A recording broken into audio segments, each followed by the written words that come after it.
ದೇಶ ಕಟ್ಟೋದು ಯಾರು ಗೊತ್ತಾ?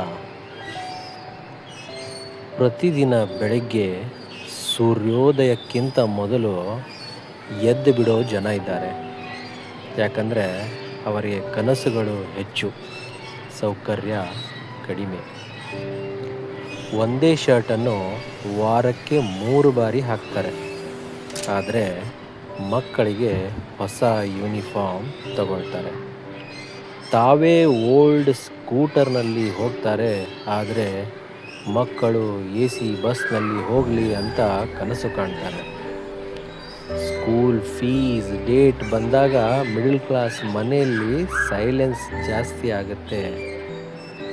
ರಾತ್ರಿ ಅಪ್ಪ ವಾಲೆಟ್ ತೆರೆದು ಹಣ ಎಣಿಸ್ತಾನೆ, ಅಮ್ಮ ನೋಟ್ಬುಕ್ನಲ್ಲಿ ಎಕ್ಸ್ಪೆನ್ಸಸ್ ನೋಡ್ತಾಳೆ.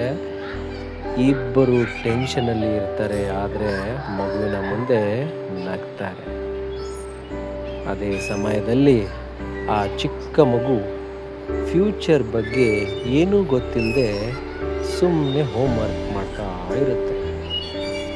ಅವನಿಗೆ ಗೊತ್ತಿಲ್ಲ ತನ್ನ ಎಜುಕೇಷನ್ಗಾಗಿ ಮನೆಯಲ್ಲಿ ಎಷ್ಟು ಸ್ಯಾಕ್ರಿಫೈಸ್ ಆಗ್ತಾ ಇದೆ ಅಂತ.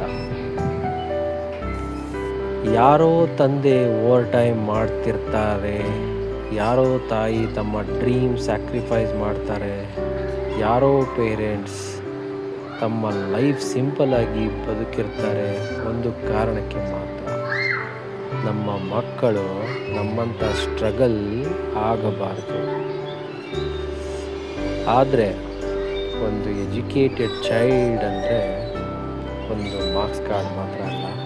ಬಹುಶಃ ನಾಳೆ ಬ್ರಿಡ್ಜ್ ಕಟ್ಟೋ ಇಂಜಿನಿಯರ್ ಆಗ್ಬೋದು, ಒಂದು ವಿಲೇಜ್ ಉಳಿಸೋ ಡಾಕ್ಟರ್ ಆಗ್ಬೋದು, ರಾಕೆಟ್ ಲಾಂಚ್ ಮಾಡೋ ಸೈಂಟಿಸ್ಟ್ ಆಗ್ಬೋದು, ಹೊಸ ಟೆಕ್ನಾಲಜಿ ಕ್ರಿಯೇಟ್ ಮಾಡೋ ಇನೋವೇಟರ್ ಆಗ್ಬೋದು, 1000 ಜನರಿಗೆ ಜಾಬ್ ಕೊಡೋ ಎಂಟರ್ಪ್ರೆನರ್ ಆಗ್ಬೋದು.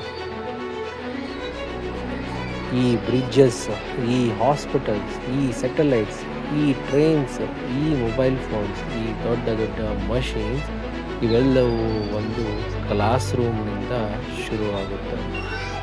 ಒಂದು ಎಜುಕೇಟೆಡ್ ಚೈಲ್ಡ್ ಒಂದು ಫ್ಯಾಮಿಲಿ ಲೈಫ್ ಚೇಂಜ್ ಮಾಡೋದು.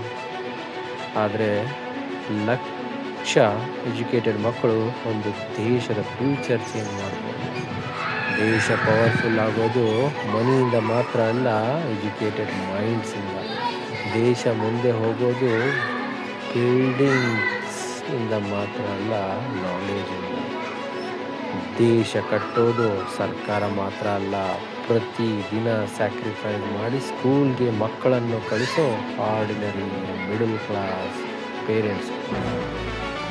ಎಜುಕೇಷನ್ ಜಾಬ್ಗಾಗಿ ಮಾತ್ರ ಅಲ್ಲ, ಒಂದು ಪವರ್ಫುಲ್ ನೇಷನ್ ಕಟ್ಟೋದು.